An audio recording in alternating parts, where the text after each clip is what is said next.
सम्मेलन कर रही है आपकी पार्टी, क्या सोचा है? समाजवादी पार्टी सभी जाति धर्म की पार्टी है और पिछले 4.5 सालों में जब से भारतीय जनता पार्टी की सरकार उत्तर प्रदेश में बनी है, लगातार ब्राह्मण समाज पे जुल्म और अत्याचार हुए हैं।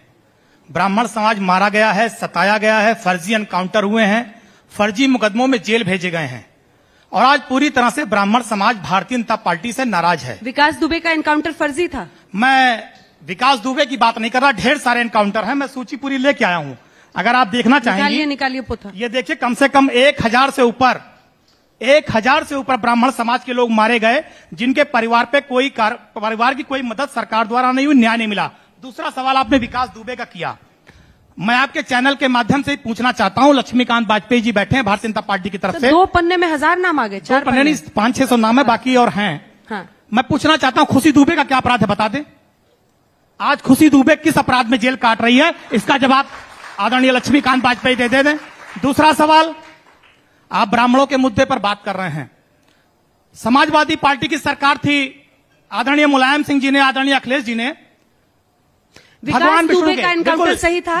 बिल्कुल, मैं विकास दुबे की बात नहीं कर रहा ना, मैं पूछ रही हूं आपसे, आप क्यों अगर वो अपराधी था, हाँ, उसका एनकाउंटर हुआ, हमें उस पर कोई आपत्ति नहीं। अपराधी कोई भी जात का हो, उसको सजा मिलनी चाहिए। जो साथी था अमर पांडे, उसकी पत्नी खुशी दुबे के लिए बोल रहे हैं, जवाब तैयार रखिए। खुशी दुबे का अपराध क्या है? ठीक है, मैं यहाँ पर अगर बैठा हूँ, अगर मुझसे यहाँ पर कोई अपराध हो जाए तो क्या मेरी पत्नी को सजा दी जाएगी? प्रमोद तिवारी, लक्ष्मीकांत वाजपेयी जी यहाँ बैठे, अगर इनसे कोई अपराध हो जाए तो क्या मेरठ में जो इनकी पत्नी, उनको जेल भेज दिया जाएगा? इस बात को बता दीजिए।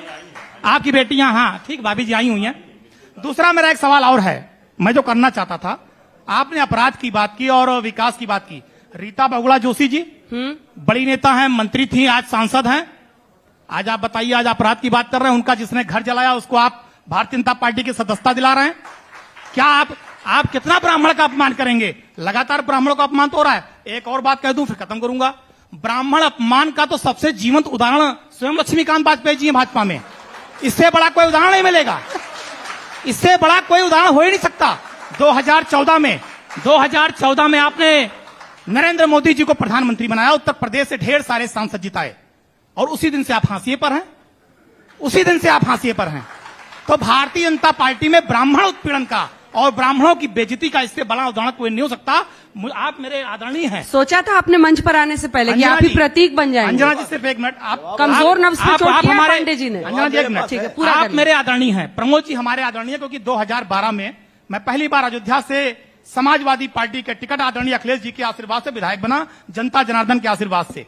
जब मैं पहली बार सदन की लाइब्रेरी में पहुंचा तो मैं इस बात को इस मंच पे कह रहा हूं कि आदरणीय प्रमोद जी, आदरणीय लक्ष्मीकांत वाजपेयी जी वहां पर बैठे थे लाइब्रेरी में। इन्होंने मुझको बताया कि क्या पढ़ना है, क्या लिखना है। आपने मुझे ज्ञान दिया और आपने एक बात कही थी कि सच कितना भी कड़वा हो, लेकिन सच पे कायम रहना जीत होगी। इससे बड़ा सच कोई दूसरा नहीं हो सकता कि भारतीय जनता पार्टी के आप जीवंत उदाहरण हैं ब्राह्मण समाज की बेइज्जती के। मैं आज तक के चैनल पे इस बात को बहुत मजबूती से, अपने गुरु के हक की बात उठा रहे हैं। 3 सवाल, नवविवाहिता खुशी दुबे का क्या कसूर, क्यों वो